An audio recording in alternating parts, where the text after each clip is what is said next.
So, ma'am, thanks for joining us today on Leadership Log, which is a podcast for the Air Force Lifecycle Management Center community on topics of interest. And the topic of interest today is learning about the map of lactation centers or pods at Robins that you helped develop. And so, ma'am, if you could just introduce yourself to the audience, give us a little bit of your career background, and we'll take it from there. Well, thanks for having me on the podcast.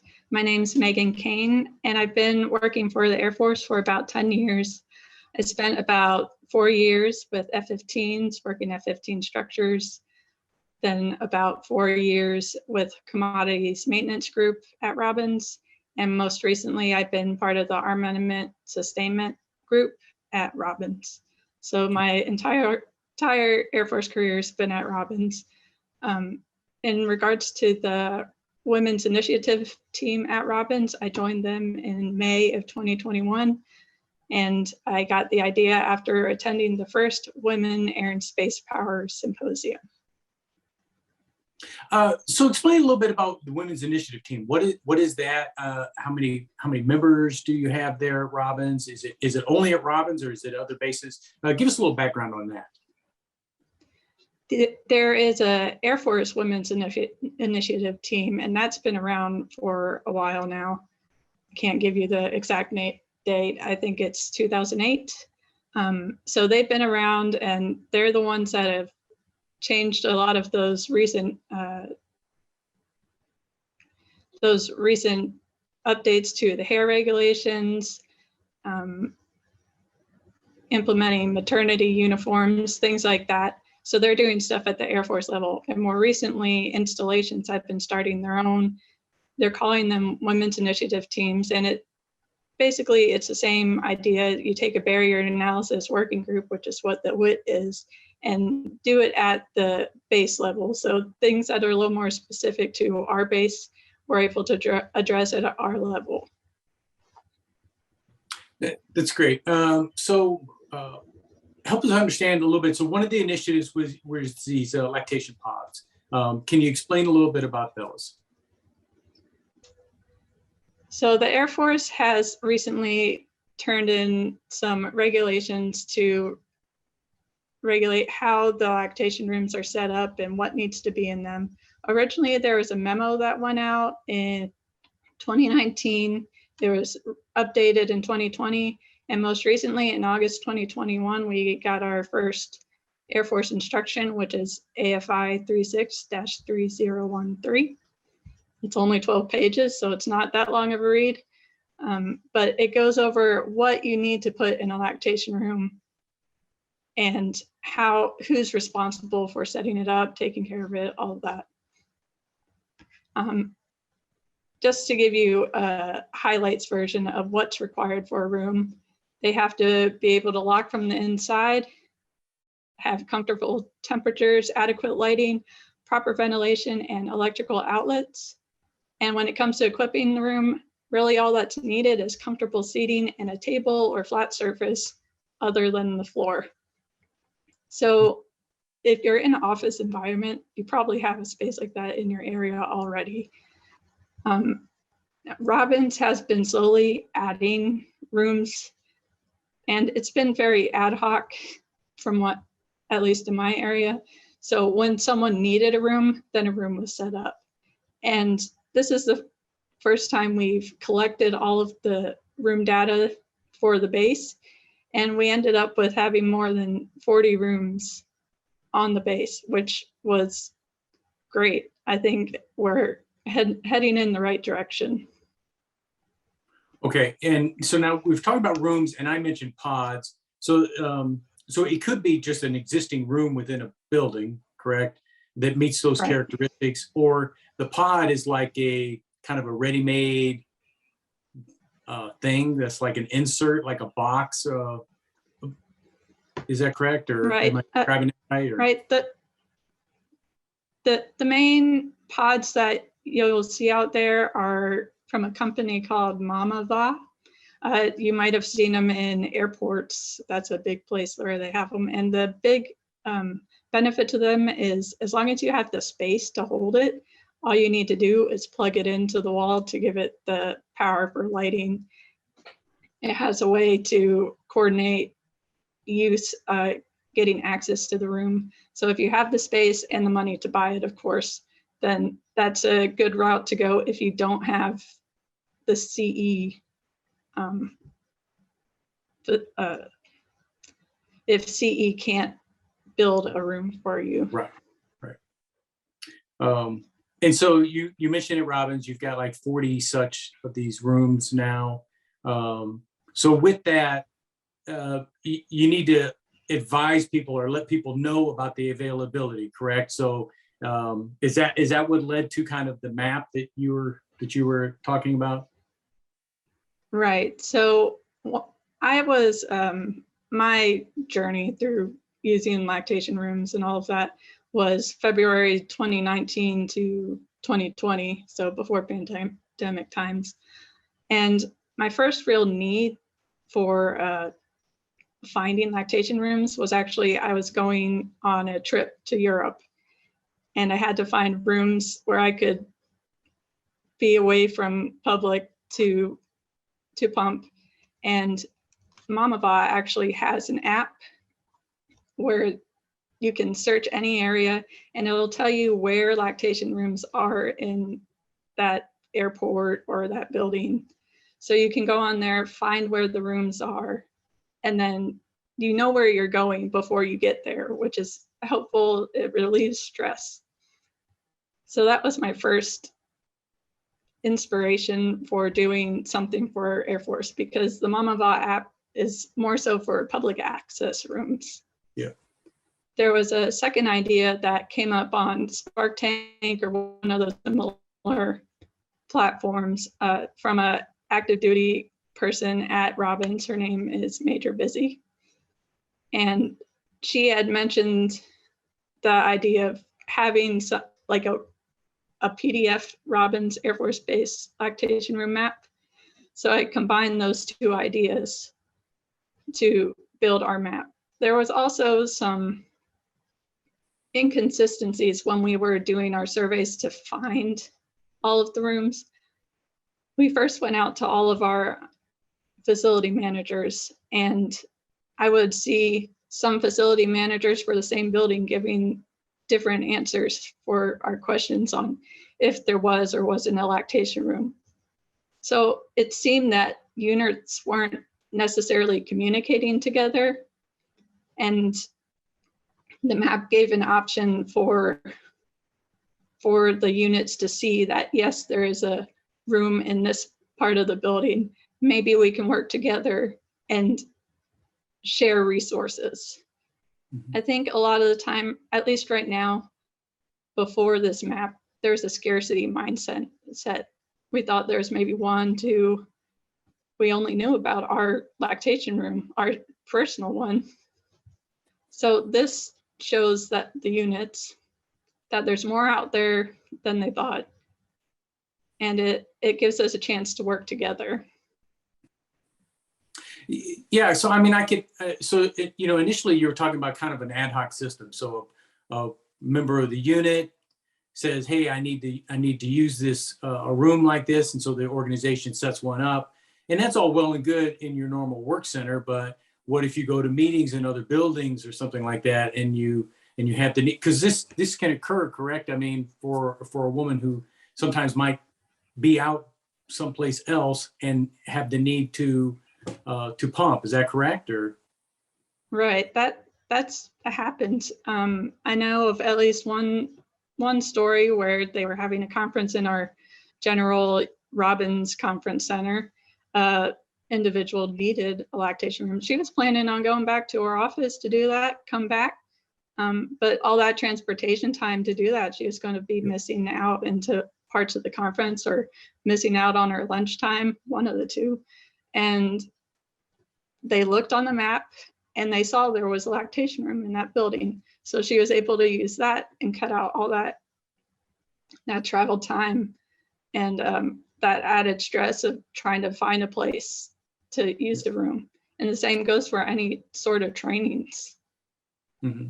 And plus, if a facility is on that map, then you know that it meets the standards like you were talking about before, for it's clean and it's comfortable ventilation, it's got electricity, it's got the things that you need. It's not just, you're not just going to find a room in the back corner of the building someplace. Right. Yeah. Okay. And of course, too, I mean, it's all well and good to have 40 facilities on base or 40 options on base, but if nobody knows where they're at, then it's not really that helpful, is it? Exactly. And it can be kind of a downer if you build this room and then it's just sitting there empty. So we really want people to know they're there. I mean, the only people that are going to be using it are the people that need it. Yeah. So let people know they're available and work with the other units and we'll keep building. Mm-hmm. I don't know. Yeah. So now we've been talking up to this point specifically about Robins. That's of course where you're at. But there's other LCMC bases that are involved in this. Can you tell us a little bit about that? So Robins, we were the first ones to build the map, but then Hill and Tinker came to ask our WIT what we were doing in terms of lactation rooms. And I told them about the map we were building. They loved the idea, and now they're building a map for their bases as well. So the goal really is an Air Force-wide system. Right now, we're using AFMC Portal, which is an existing software that civil engineering uses. So far, we really haven't spent any money on this. But it's definitely proved the concept and proved that it's something that people want and need. And there's all those benefits with the TDYs and trainings that if we had something that it was integrated, I'm going to Hill, I'm going to Tinker, and I'm going to be in this building. Is there a place that I could use? And who do I talk to get access? Yeah. Right now, it could be more integrated. So we have room for improvement. We do have a room index on Air Force Connect, on our Robins section of Air Force Connect under resources for when someone's on the go, they either don't have access to the digital map or they just don't have access to a computer right now. So you can go into that index and find a POC still. Yeah, I would imagine the Air Force Connect, since it is used by most bases, would be a good opportunity to put that in there if you could build it into that somehow or another so that people can know. Because of course, one unique thing about AFLCMC is that we have people belong to program offices, and these program offices are sometimes split amongst different bases. Okay, and so you might have one element of the program office at Hill and another element at Robins, which means that ultimately you have a lot of TDYs between those two bases, so knowing about those within the organization is really important. If you're going to be TDY to Robins for a week, and you've never been there, that takes one worry out of your mind, correct? Right. And I was thinking exercises too. So places like Nellis, the places that have big exercises, maybe they could also benefit from something similar. Yep. So help us, for those of us who don't know much about or are woefully ignorant of the need to pump and to do that, help us understand and get a little bit of a sense of what that's like, what it's like going through that, what are the physical kind of requirements? Yeah. So I'm not an expert, but the two main things that lactation rooms help with is you need consistency and you need to not be stressed. It's a very much supply and demand system. You need to make your body at least think a baby's feeding through pumping at a consistent rate so your body knows to make the milk for next time. If you're not doing it throughout the day, your body's going to say, I guess I don't need to make milk right now. and then you run out, the supply will dwindle, which is why the consistency and not being stressed is important. Being more relaxed also helps with the hormones that are required for the whole system to work. If you can't pump, it can really hurt. It can cause infections. If those infections get bad enough, it turns into flu-like symptoms. So you get fever, you get achy. So it's important to keep that. It's important to keep that consistent schedule of pumping, however many hours in between. So usually 2 or 3 times during the workday, and then you go home and take care of your baby, however you do. The only way in terms of finding the rooms I could think of was, imagine you were on a really long flight on an airplane. You didn't want to use that bathroom on the airplane because who does? And you get out, you finally get out of the airplane to look for a bathroom, and there are no signs for the bathroom. Yeah. You ask the lady at the desk or whoever's the clerk at the desk, and they've never needed to go to the bathroom. They don't know where that place is. And you go through 3 or 4 people until you finally find someone that knows where it is. And then it's 2 doors, like in some back behind where you would never find it unless you were looking for it. So that's kind of the challenges of finding a room if you're not in a place that's familiar to you, because you'll know where your standard one is. But if you're out and about or you're TDY training, then this is where it helps to connect the dots. Mm-hmm. Mm-hmm. And I have a little bit of a story of my own experience. Sure. In terms of how the stress, and so you need consistency and you need to not be stressed. And I had a supportive boss when I returned from my maternity leave. But we didn't have a place set up for me. So for those first few days, I used her office. We put up some plotter paper in all the windows. And luckily, one of the other bosses in the area was moving to another job. So then I was able to use that next office. But then his replacement came in and I had to move again. And again, someone else was leaving and I was able to use their office. But I did that 3 times. So there were 3 times that I had to move. I knew when I had to move, but I didn't know where I was going next. Right. Which is not relaxing. Yes. So finally that last time we were able to clear out a decent sized closet area, make it a little nicer than it was, put in the table, put in the plug, all of that. And now I had a spot that I knew wasn't going to get taken over. And that was just a weight lifted off my shoulders. Mm-hmm. But the real telling part of that is about a week later, I was asked if 2 other people could use that room. Of course I said yes, but where were they going before that? Right.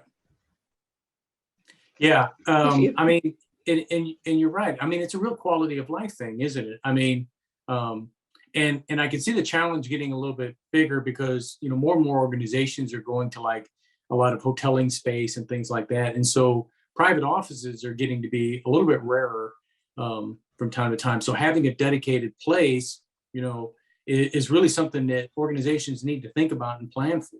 Correct? I mean. Right. I think it's better to think about it before you need it. Yeah. Yeah.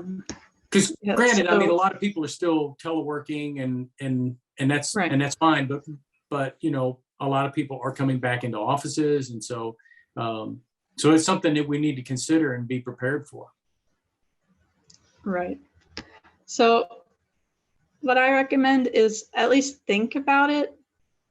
People, we are in a transition, but remember that people also, you think you're going to have all this time to prepare for a lactation room. You know the person's pregnant, you know they're going to go on maternity leave. But what about all those people that are PCSing, they're changing jobs, maybe someone just starts a new job and they have a 3-month-old.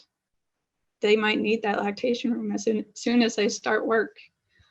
So to relieve that rushing and just finding the best corner you could find, it's better to try and find that lactation room area now, and maybe it doesn't need to be used, but you could look it over, maybe clear out that one filing cabinet that doesn't need to be in there, add a plug, and whatever else you might need that takes some time through CE, and then just put a label on it, say standby lactation room. If you ever need this, contact this person.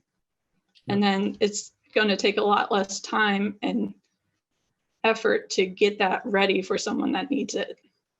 Yeah. Get ahead of the need. I mean, to make sure that you're prepared for it. Right. Yeah. Because obviously, another aspect is, as we push more for more inclusion and diversity in the workforce, more and more women are joining the Air Force, more and more women are being hired by the organizations. And so the need is only going to get larger as we go forward. Right. And right now, in terms of demographics, there's about 30% of civilians are female, a little over 20% of active duty are female. And I haven't been able to find any DoD regulations or guidance on this, but the American Institute of Architects recommends 1 lactation room per 100 females. Mm-hmm. And your mileage may vary depending on the age of your workforce. But I feel like that's a good starting point to, if you know how many people in your office are going to be coming in every day, then you kind of can get a general idea of an average number of lactation rooms you would need in either your area or your building. Yeah. So, we've been talking about lactation rooms, and that's the topic that we were going to discuss today. But really, this is about a topic, your involvement helping to kind of build this map, is really a sense of service before self. It's a way to get involved and help solve a problem that's going to benefit you in the short term, but benefit many other people in the longer term. So the Women's Initiative Team is, this is just one of their initiatives. There's other things that people are looking at as well, right? Right. So the Air Force Women's Initiative Team has a multitude of lines of effort. They have a SharePoint where they list out everything that they're working on, but it goes from childcare, maternity. I don't have that list in front of me, but they're working on a lot of issues. Mm-hmm. So if you're at an organization, maybe at RIPAT or one of the other installations within, particularly within AFLCMC or other organizations within the Air Force, and you want to get involved in something like this, where do you think people should reach out? Should they reach out to the Air Force's overall WIT, or where should they kind of try and get started? If the Women's Initiative Team resonates with someone, they do have a Facebook group that they do a few questions, what's your email address and all that, but mm-hmm. it's a private group, but they're very open to conversations. And that's how I found our Robins Women's Initiative Team. I had looked in a few other places, and then I went on there and said, hi, I'm at Robins Air Force Base. Anyone else here that is doing anything for Robins in terms of WIT? And I was able to connect with them that way. The other barrier analysis working groups, there's a lot of them. There's the BEST, the HEAT, Black American, Hispanic, and there's I think it's 7 of them. Mm-hmm. So there's, for all of the various special interests, there's an Air Force level, and in a lot of cases, there's a base level working group. And they could likely do the same thing, go to that Air Force level Facebook group and get connected through there. Yeah. And it's a great way to get involved and help solve real problems that people are actually dealing with. Right. When I went to that symposium, and I have another helicopter. Mm-hmm. Oh, it's all right. When I went to the symposium, that was my first time seeing people that weren't necessarily bosses, but they were still making big changes in the Air Force. Yeah. So my best piece of advice is, if you have something that you've seen, remember, even if you're junior workforce, your opinion and your experience matters, and you can make a difference. Yeah. So ma'am, this pretty much brings us to the end of our time, but is there anything that I forgot to ask you about, or anything that you'd like to add or reiterate? I think that covers most of it. The last thing, if anyone wants to email me, I'm megan.kane@us.af.mil. And for our Robins WIT, we have a distro email. The easiest way is to search Team Robins on Global, but it's the 78abw.womensteamleads@us.af.mil. And we'll make sure that we put those email addresses in the show notes so that people can find them easily. Thanks. All right, ma'am. Again, thanks for helping us understand and educating us about this topic and ways to get involved. Thanks very much. Yeah, thank you.